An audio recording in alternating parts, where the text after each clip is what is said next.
Tonight we have a story about a controversial treatment for cancer invented by a Winnipeg doctor. It's not new. In fact, Dr. John Davidson used it on hundreds of patients decades ago.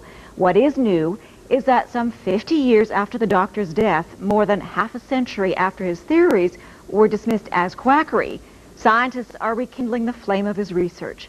With more on the legendary cancer doctor, here's CTV's medical specialist, Avis Favreau.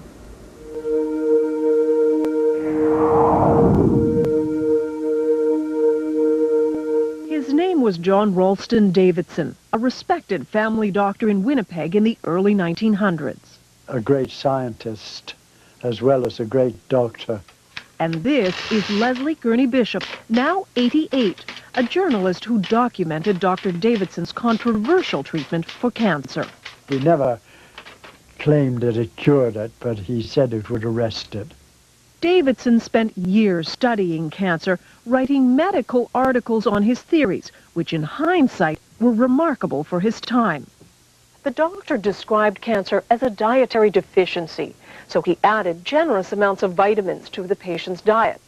But he also said it was critical to boost the patient's own defenses against cancer. Davidson took fertilized hen's eggs just 9 days old and produced a powdered extract, which was then injected into patients with various forms of terminal cancer. Like this boy, diagnosed with lymphatic cancer, notes show that with surgery, vitamins, and the extract, he returned to normal health. Over the years, Dr. Davidson treated hundreds of cancer patients. They all said, the ones I interviewed, all said that it had benefited them tremendously. Some said they were cured. Ruth Burke's father was one of Davidson's more famous patients. Harry Leader, the Member of Parliament for Portage-la Prairie, had been diagnosed with terminal bowel cancer by the Mayo Clinic in the U.S. But under Davidson's treatment, he improved. It was controversial scientifically, but that really didn't affect Dad. He believed in it. But Davidson's medical colleagues thought the treatment was useless and repeatedly refused him research money. It's as though they'd been instructed by somebody, well, just tear him up, just tear him up. And they did. Frustrated with the lack of support, Harry Leader, with his own good health as proof, took Davidson's pleas for funding straight to Ottawa in 1944, directly to Prime Minister Mackenzie King. He never wanted any publicity from this. He simply wanted help for this man whom he felt could help humanity. The Prime Minister refused to fund Davidson's work. The doctor died 4 years later. He would die pretty well of a broken heart, if you know what I mean, because he had not been recognized. His cancer treatment thought to have died with him. But then 6 years ago, the treatment was rediscovered by a Toronto company. It hired researchers at Dalhousie University to test the theory.